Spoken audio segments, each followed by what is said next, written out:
हरे कृष्ण गुरुनाज, please accept my humble obeisances to Srila Prabhupada. सभी भक्तों को मेरा सादर दंडवत प्रणाम है। परम पूज्य श्री वृंदावन चंद्र महाराज जी के श्री चरणों में मेरा दंडवत प्रणाम है। तो जैसे आप सभी को सूचित किया गया था, परसों रामनवमी के उपलक्ष्य में हम 3 दिवसीय कथा का आयोजन किए हैं।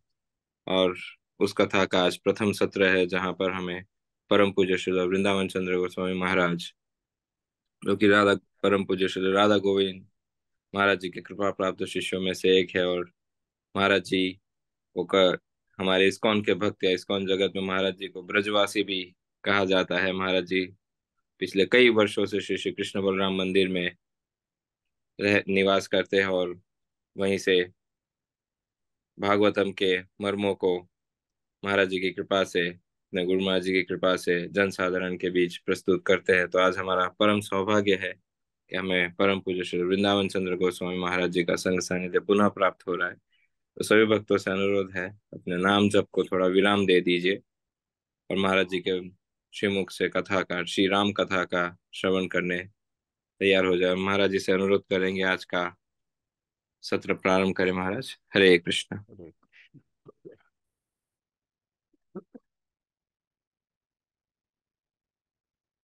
ॐ अज्ञानतिमिरान्धस्य ज्ञानाञ्जनशलाकया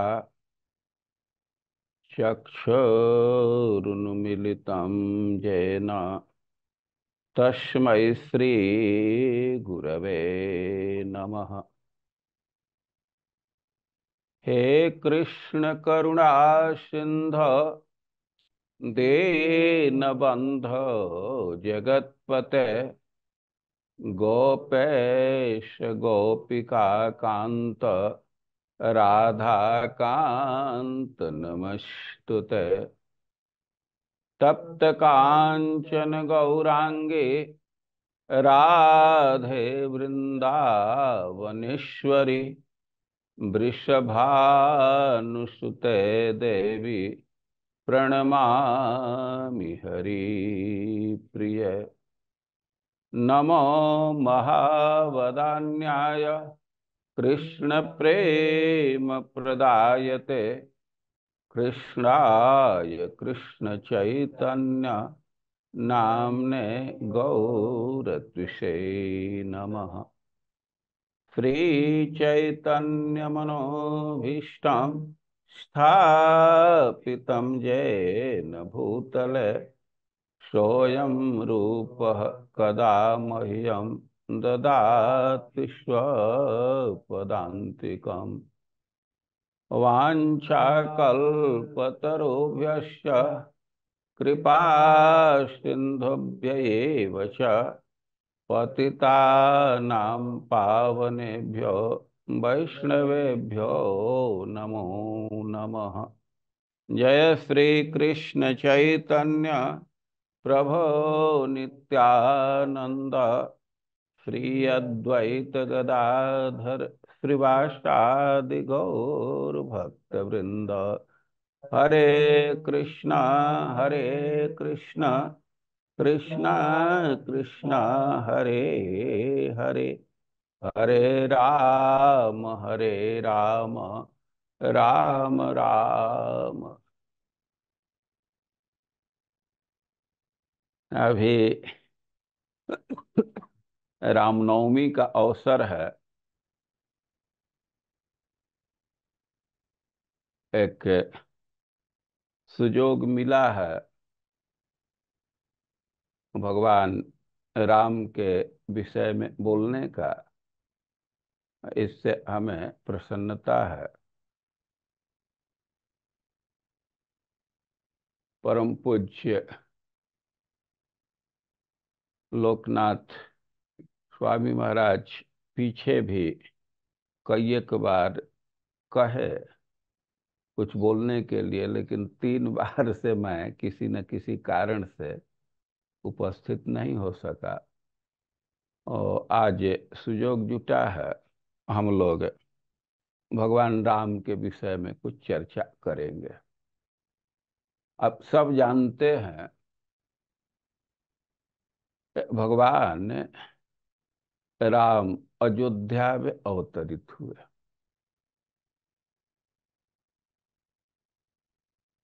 भगवान राम के अवतार के विषय में अनेक सिद्धांत दिए गए।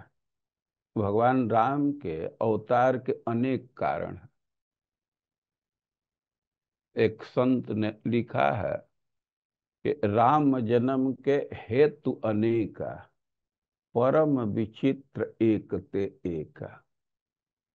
भगवान राम अवतार ग्रहण किए, इस धाम में आए तो अनेक कार्य को साधने के लिए।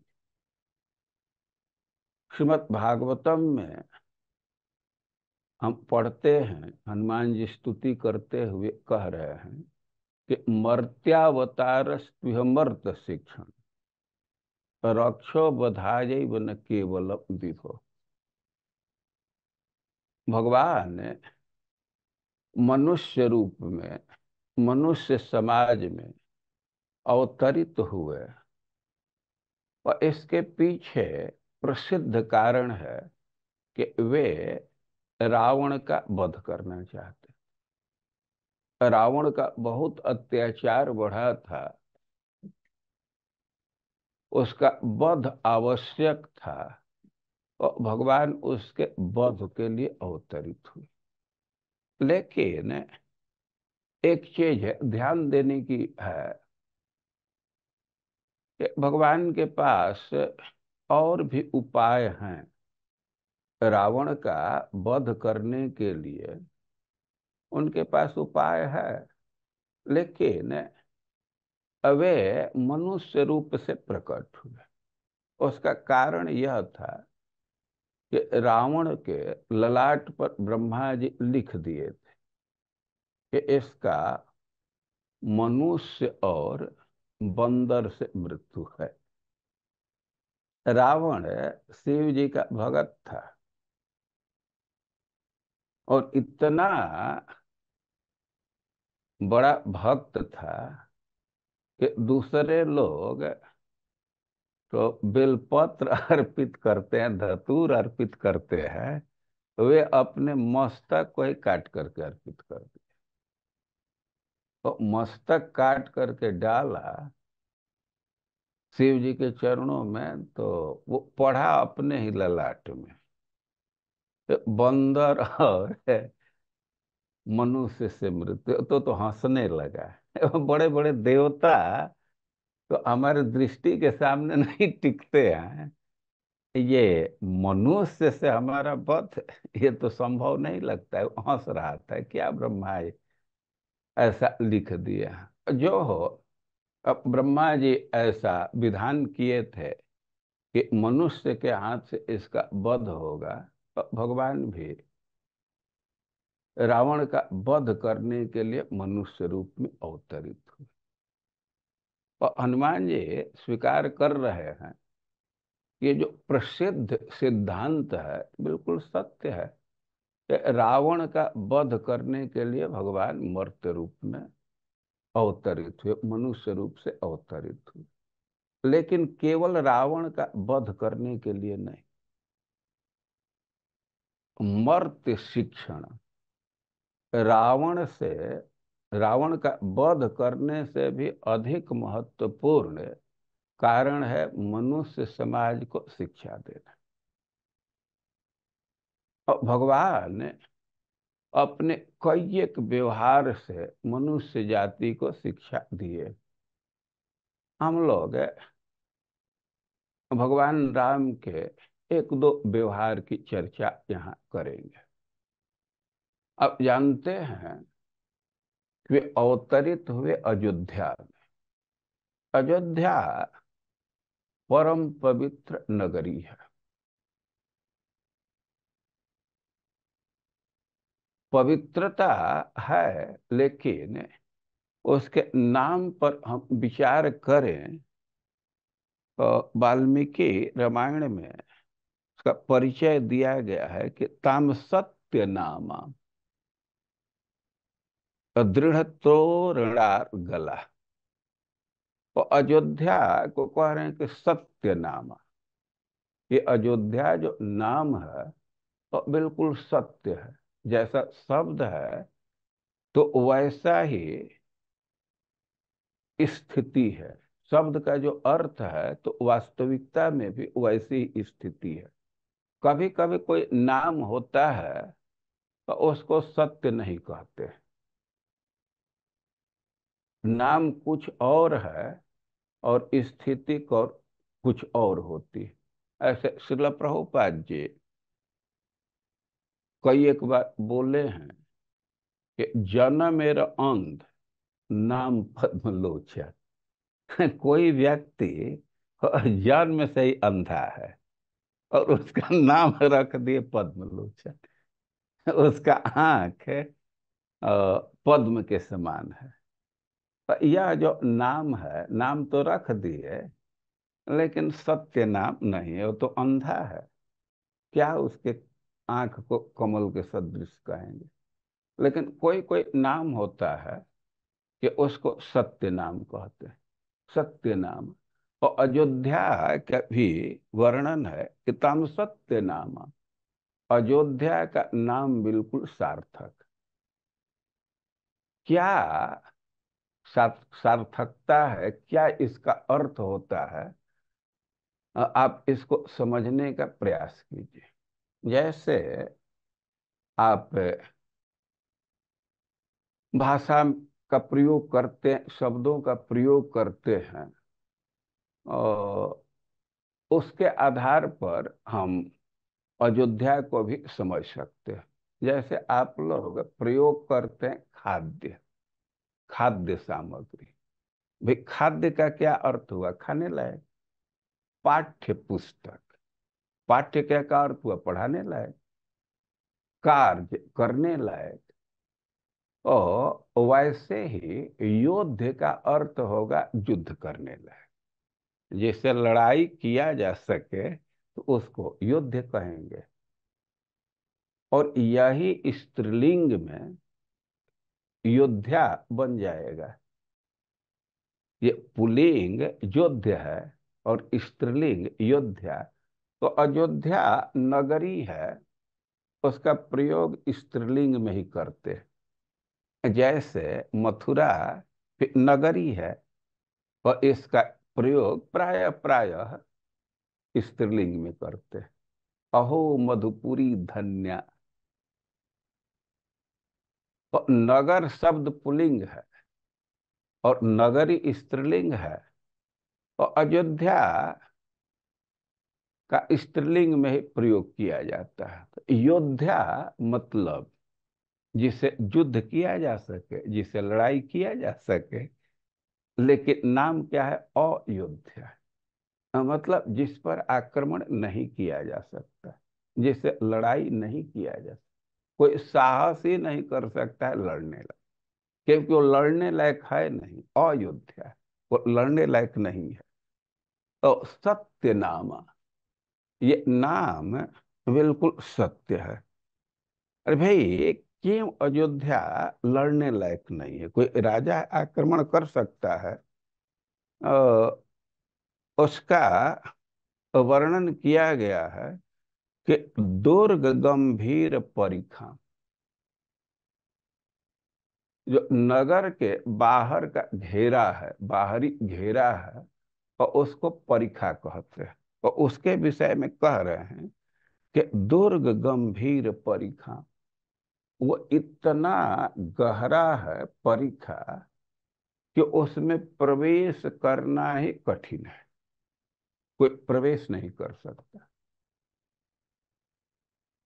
बाहर से ही नगर के सुरक्षा के लिए गड्ढा खोद करके पानी भर देते हैं, आग लगा देते हैं। जैसे यहाँ वृंदावन में बंदरों को रोकने के लिए इलेक्ट्रिक वायर लगा देते हैं, उनको कठिनाई होती है। तो यहाँ तो हम लोग देखते हैं कि वो तार लगाए हैं पूरा ऊपर, तब तक वृक्ष से कूद करके आ जाते हैं। लेकिन अयोध्या के विषय में कह रहे हैं कि दुर्ग गंभीर परिखा। वो परिखा इतना गहरा है कि वहां जाना बहुत कठिन है। और जल भरा हुआ है, कहीं कहीं आग भरा, फिर दूसरे लेयर में आग भरा हुआ है, तो वो आग को कौन पार करेगा? तो कोई कोई कह सकता है कि भाई तो नगर वाले कैसे जाते हैं, रास्ता तो है ना, उससे नहीं चले जाएंगे। तो उसके विषय में लिखा गया है कि कपाट तोरणवती, उसमें तो रास्ता तो है, लेकिन सब जगह से बाउंड्री है, बहुत दृढ़ है, चार दीवारी है, उस पर चढ़ना ही कठिन है, तोड़ना कठिन है। और जो गेट है, तोरण द्वार है, वो कह रहे हैं कि कपाटवती, बहुत मजबूत किवाड़ है। अब किवाड़ को तोड़ना आसान नहीं है। और जो बाउंड्री है, तो उस पर भी सर्व यंत्रा युद्धवती, सब प्रकार के यंत्र और आयुध से सुसज्जित है। अयोध्या सब प्रकार के यंत्र और आयुध, कई एक यंत्र है। ऐसा वर्णन किया गया है कि शतग्नि शत संकुला, कोई कोई यंत्र है कि उसकी क्षमता है कि एक बार में ही अनेकों अनोक आयुध को फेंक सकता है। तो मिसाइल या क्या कहते हैं, तो शतघ्नी, सैकड़ों सैकड़ों लोगों को एक साथ वो मार सकता है। और एक दो ऐसा यंत्र नहीं है, शतसंकुला, सैकड़ों सैकड़ों हजारों हजारों ऐसे यंत्र। और यंत्र है, और यंत्र को चालित करने वाले, या वो बाउंड्री के अंदर कोई प्रवेश भी कर जाए, तो वहां रक्षा के लिए बहुत योद्धागण हैं। उनका वर्णन किया गया है कि योद्धा नाम अग्निकल्पाना, जो अयोध्या के रक्षक हैं, तो अग्निकल्पानम, उनका तेज आग के समान है। और पेशला नाम अमरसिंह, और उनका शरीर बहुत हिष्ट पुष्ट है। और अमरसिंह, उनके स्वभाव के विषय में लिखा गया है कि वे किसी के द्वारा अपमान को सहन नहीं कर सकते। वहां गांधी जैसे लोगों को नहीं रखा गया। अमर सिंह कोई भी अपमान सहन नहीं कर सकते, और ऐसे स्वभाव के हैं। और संपूर्णाकृत विद्याया, और भी जो ट्रेनिंग चाहिए, उसमें भी परफेक्ट है। कोई विद्या जो भी आवश्यक है, तो सब कोर्स किए हैं, सबको अच्छा से ग्रहण किए हैं। और अयोध्या का वर्णन कर रहे हैं कि गुहा के परिणामी, वह एक उदाहरण दे रहे हैं कि जैसे पर्वत का कोई गुफा है, और उसमें सिंह भरे हुए हैं, तो अब कौन वहां जाने का साहस करेगा? तो अयोध्या के जो रक्षक हैं, योद्धा हैं, तो उनका वर्णन कर रहे हैं कि उनका तेज एकदम आग के समान है, शरीर बहुत हिष्ट पुष्ट है, और उनके स्वभाव में है कि किसी के अपमान को सहन नहीं कर सकते, और सब प्रकार से प्रशिक्षित है, संपूर्णाकृत विद्यान। कुल मिलाकर के अयोध्या का वर्णन कर रहे हैं कि गुहा के परिणामी, वह जैसे कोई गुफा है और सिंह से भरा हुआ है, कौन वहां साहस करेगा जाने का? तो अयोध्या, जिससे युद्ध नहीं किया जा सकता, जिस पर आक्रमण नहीं किया जा सकता, ये अयोध्या है। अयोध्या भगवान का अपना धाम है, अपना निवास स्थान है। और भगवान अयोध्या का बहुत सम्मान करते हैं। भगवान को एक बार अयोध्या को छोड़ना पड़ा। अयोध्या से उनका प्रेम है, अयोध्या ही रहना चाहते हैं, लेकिन एक बार ऐसी स्थिति आ गई कि उनको अयोध्या को छोड़ना पड़ा। यद्यपि भगवान राम को वो प्रत्यक्ष रूप से कोई वन में जाने के लिए नहीं कहा, लेकिन कैकेयी के चलते महाराज दशरथ की यह स्थिति हो गई थी कि वे भगवान राम को बुलाए, सुमंत जी से खबर देकर के बुलाए। अब यहाँ आए राज दरबार में तो देखे कि पिताजी भूमि पर गिरे गिरे हुए हैं। वही कैकेयी है, तो उससे पूछे कि पिताजी की ऐसी कैसी दशा हो गई। और कैकेयी कोई खास बात नहीं है, तुम्हारे लिए चिंतित है। वो सब स्थिति बतलाई कि हमको वचन दिए थे कि हमको 2 वर देंगे, और मैं वर मांगी हूं तुम्हारे वनवास का, और इसीलिए तुम्हारे चलते इतना ये दीनहीन अवस्था में भगवान अपने से संकल्प कर लिए। जब पिताजी वचन दिए हैं तो उनके वचन को मैं सत्य करूंगा। तो वे वन में जाने के लिए स्वयं ही तैयार हुए, लेकिन अब वन में जा रहे हैं तो अयोध्या तो छोड़ना पड़ेगा। वे निकले अयोध्या से, कई एक लोग उनके साथ थे, और आते आते संध्या हो गया तमसा नदी के तीर पर। भगवान रात्रि को विश्राम किए, और बिल्कुल सुबह सुबह ही, मतलब रात्रि के शेष से समय में ही, सूर्योदय से पहले ही वे निकलने का संकल्प किए। अब अयोध्या को दूर जा रहे हैं तो स्वाभाविक अयोध्या के व्यवहार का स्मरण हो रहा है, उसके प्रेम का स्मरण हो रहा है। और लक्ष्मण को तो भगवान समझा रहे हैं, लक्ष्मण अब अयोध्या के लोगों के विषय में उत्कंठित मत हो। और लक्ष्मण को उपदेश दे रहे हैं कि तुम्हारा मन उधर नहीं जाना चाहिए, अब उनके विषय में मत सोचो, उत्कंठित मत हो। और अब वन में जाना है, उस समय की ऐसी परिस्थिति है कि भगवान राम का जो उपदेश है बिल्कुल स्वाभाविक है, बिल्कुल उचित है। लक्ष्मण छोटे भाई हैं और उनको स्पष्ट शब्दों में उपदेश दे रहे हैं कि अब अयोध्या के प्रति उत्कंठित मत हो। लेकिन भगवान राम वो अपने को तो नहीं संभाल पा रहे हैं, लक्ष्मण को उपदेश दे रहे हैं, लेकिन अपने को वे नहीं संभाल पा रहे।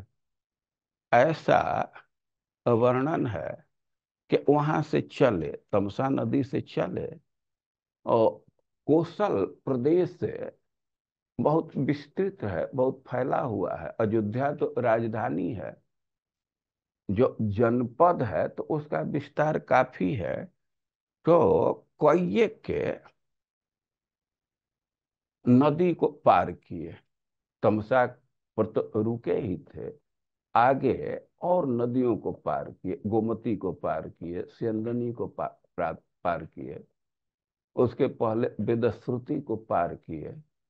अब जब अयोध्या नहीं, कौशल का सीमा आ गया, और वहां रथ को रुकवाए, रथ रुक गया, और अपना मुख अब अयोध्या के तरफ किए।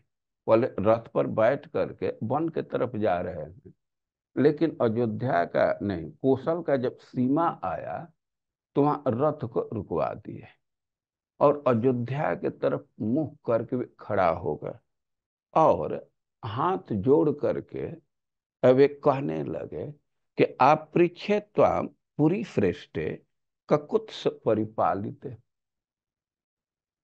काकुत्स परिपालिते। अब वे हाथ जोड़ रहे हैं और अयोध्या से कह रहे हैं कि आप पृच्छेत्वा, हे अयोध्या, मैं तुमसे छुट्टी चाह रहा, तुम्हारी आज्ञा चाह रहा।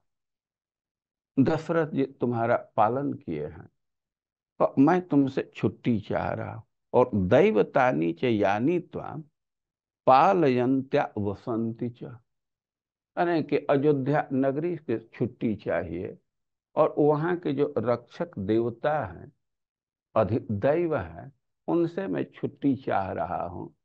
और जो अयोध्या के निवासी हैं तो उनसे छुट्टी चाह रहा। और वचन दे रहे हैं कि निवृत्त वनवासोत्वाम अनिर्णो जगती पते, हमारा ज्यों ही वनवास समाप्त होगा, हम महाराज दशरथ के ऋण से ज्यों ही उरीण हो जाऊंगा और पुनर्द्रक्षा में मात्रा च पित्रा च ससंगत, तो मैं जल्दी ही तुम्हारा दर्शन करूंगा। भगवान हम बोल रहे हैं, लक्ष्मण को उपदेश भी दिए कि तुम उत्कंठित मत हो, लेकिन भगवान के स्थिति का वर्णन किया गया है कि अश्रु पूर्ण मुख दीनो अव्यवृत जान पदम जनु। उस समय जब वे खड़े हैं और उनका मुख अश्रु से लथपथ है, अश्रु से भरा हुआ, अश्रु से ढका हुआ है।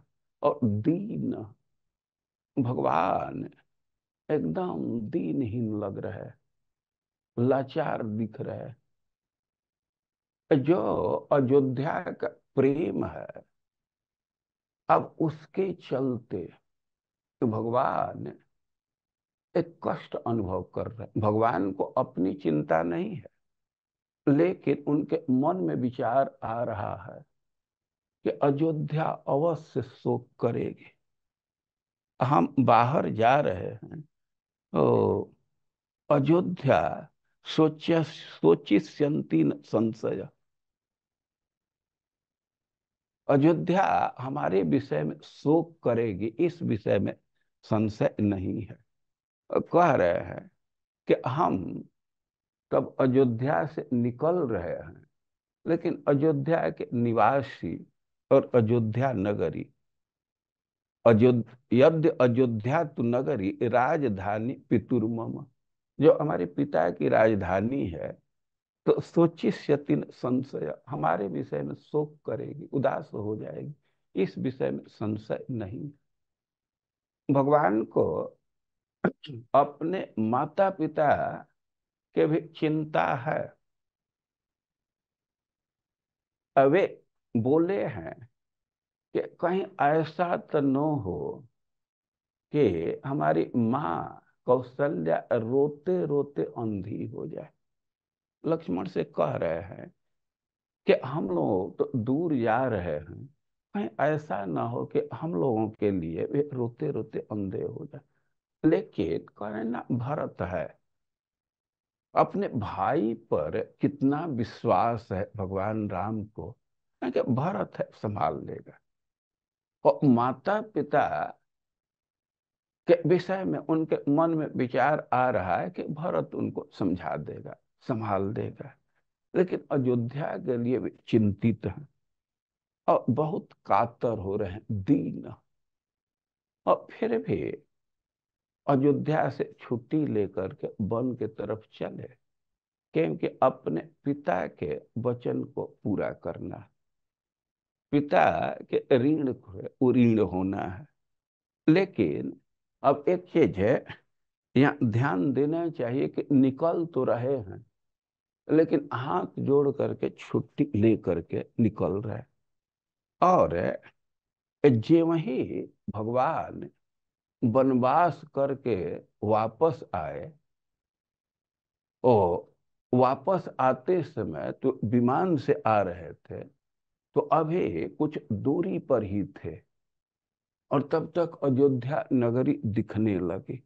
और विमान में बैठे सीता जी के साथ, और सीता जी से कह रहे हैं कि ऐसा सा दृश्यते सीते राजधानी पितुर्मम। ये भी अयोध्या दिखाई दी, और सीता जी से कह रहे हैं कि देखो, यही हमारे पिता की राजधानी है, ये अयोध्या है। तो अयोध्याम कुरु वैदेही प्रणामम पुनरागता। अब तो वन से वापस आ गई, फिर अयोध्या में आ रही हो, तो सबसे पहले तो उसको प्रणाम करो। और भगवान सीता को भी उपदेश दे रहे हैं, अयोध्या में कुरु वैदेही प्रणामम पुनरागता। तुम वापस आई हो अयोध्या को नमस्कार करो। वो देखते ही अयोध्या को भगवान नमस्कार कर रहे हैं, और सीता को भी उपदेश दे रहे हैं। तो भगवान राम का अयोध्या के साथ जो संबंध है, उनके अयोध्या के प्रति जो वचन है, तो उसका विश्लेषण हम लोग करें तो इतना स्पष्ट दिखता है। ये भगवान ने अयोध्या को माँ का ही दर्जा दे रहे हैं। उनका शब्द है कि तुम छुट्टी दे दो, हम पुनर्द्रक्ष्यामि मात्रा च पित्रा च ससंगत। मैं वन से लौटूंगा, माँ का दर्शन करूंगा, पिता का दर्शन करूंगा, तुम्हारा दर्शन करूंगा। और अयोध्या का रैंक माता पिता के बराबर दे रहे हैं। यह बहुत महत्वपूर्ण तथ्य है। और भक्तों के जीवन में देखा गया है कि वे धाम को माता के रूप में ही स्वीकार कर लेते हैं। प्रसिद्ध ग्रंथ है वृंदावन के विषय में, वृंदावन महिमामृत।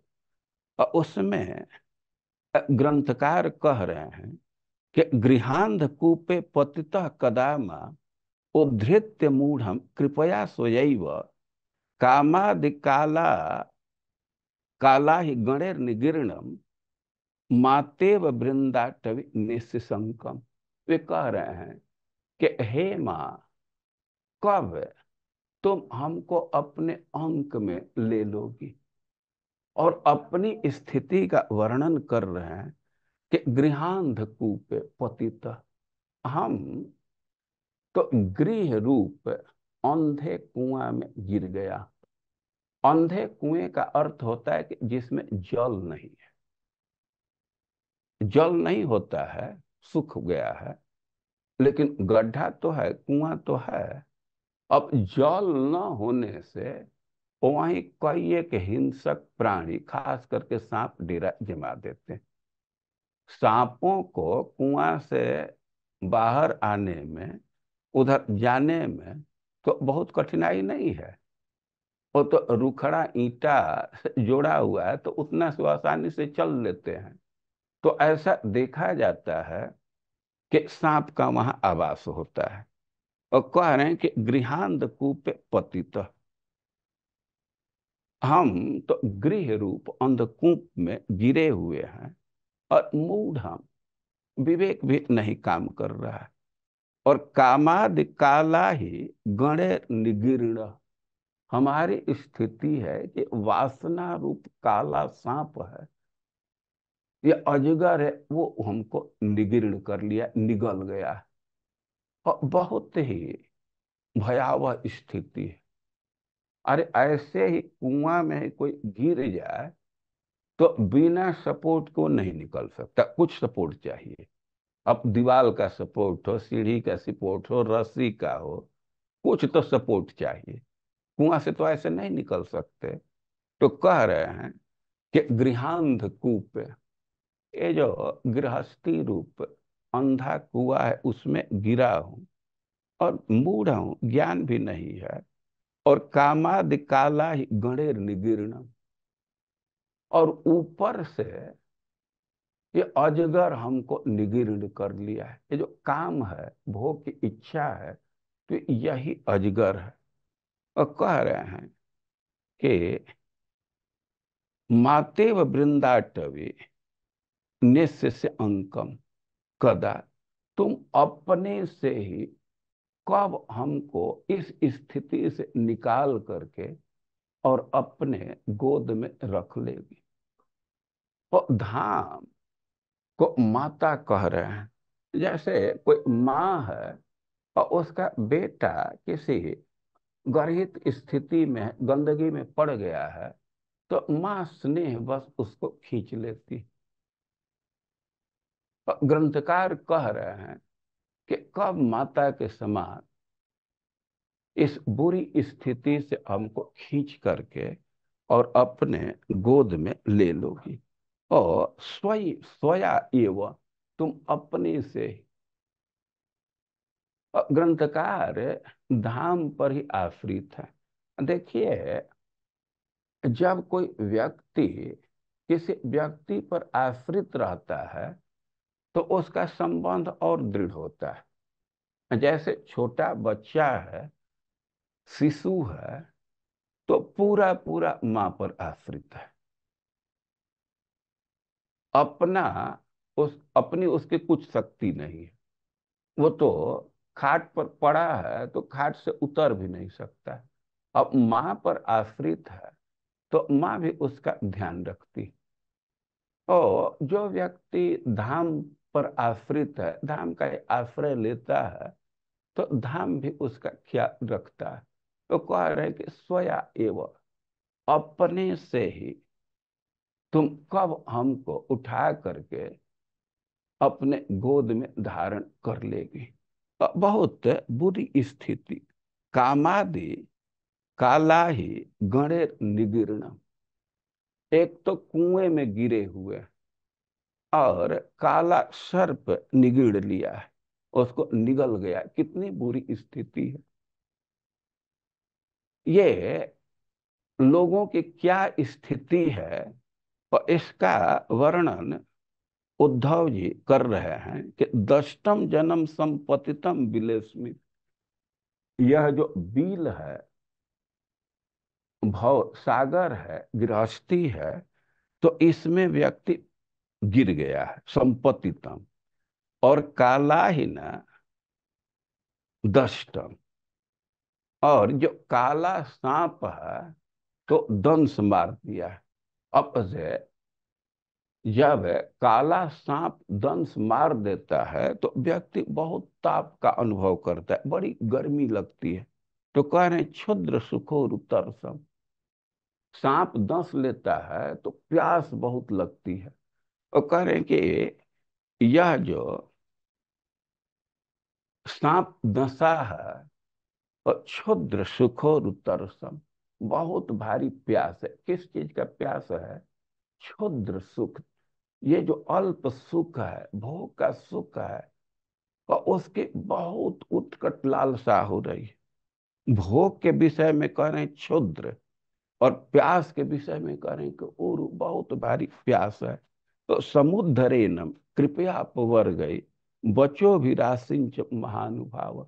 उद्धव जी भगवान से प्रार्थना कर रहे हैं कि आपका प्रभाव अद्भुत है, आप में शक्ति है। और एनम जन्म, ये जो जन अंधकूप में गिर गया है, तो समुद्र, इसका उद्धार कीजिए। और इसको बहुत प्यास लग रही है, बहुत ताप अनुभव कर रहा है।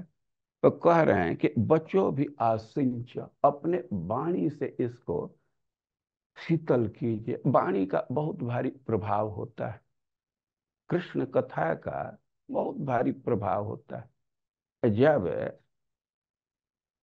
जड भरत जी अपने वाणी को प्रयोग किए, अपना वचन बोले, तो रहुगण अपना अनुभूति दिए हैं कि ज्वरा मया शार्त यथा औषधम सत। जैसे कोई व्यक्ति ज्वर से पीड़ित है, खूब बुखार का ताप है, मलेरिया का ताप है, लेकिन उसको पोटेंट औषधि दे दिया जाता है, सक्षम औषधि दे दिया जाता है, तो उसका ताप कम हो जाता है। जैसे कोई बहुत हौल गर्मी का अनुभव कर रहा है और ठंडा जल मिल जाए तो उसका ताप खत्म होता है, शीतलता अनुभव करता है। है कि वैसे ही आपका वचन हमको लग रहा है, बहुत शीतलता का अनुभव हो रहा है। और उद्धव जी भगवान से प्रार्थना कर रहे हैं कि समुद्धरे न कृपया आप वर्ग, ये तो कुएं में गिर गया, इसका उद्धार कीजिए। और ये जो ताप अनुभव कर रहा है तो अपने वाणी से इसको शीतल कीजिए। और जो हो तो भक्त लोग धाम पर बहुत विश्वास करते और उसका बहुत सम्मान करते। और इस दिशा में भगवान राम के व्यवहार ही एक प्रमाण है। अयोध्या से बाहर जा रहे हैं, छुट्टी लेकर के नमस्कार करके वापस आ रहे हैं, और सीता जी को भी उपदेश दे रहे हैं कि नमस्कार को रिमाइंड कर रहे हैं। और यह भगवान का व्यवहार है, और एक शिक्षा दे रहे हैं कि धाम के प्रति कैसा व्यवहार होना चाहिए। अवे अयोध्या को माता पिता के बराबरी का दर्जा दे रहे हैं, और वृंदावन के भक्त तो वृंदावन को ही अपना माँ समझते हैं, और उनसे बहुत बहुत आशा अपेक्षा रखते हैं। उनके गोद में रहना अपने को सुरक्षित मानते हैं। ऐसे कोई बच्चा है तो माँ के गोद में है तो सुरक्षित अनुभव करता है। और भक्तों ने वृंदावन से प्रार्थना किया है कि हे माँ, हे वृंदाटवी, इस बुरी स्थिति से निकाल करके, एक घर गृहस्थी के कुएं से निकाल करके अपने गोद में कब लोगी। और इस प्रकार भगवान राम के व्यवहार को और भक्तों का जो भावना है और उसको कुछ शब्दों में यहाँ रखने का प्रयास किया। अपनी वाणी को यहीं विराम दे रहा। हरे कृष्ण।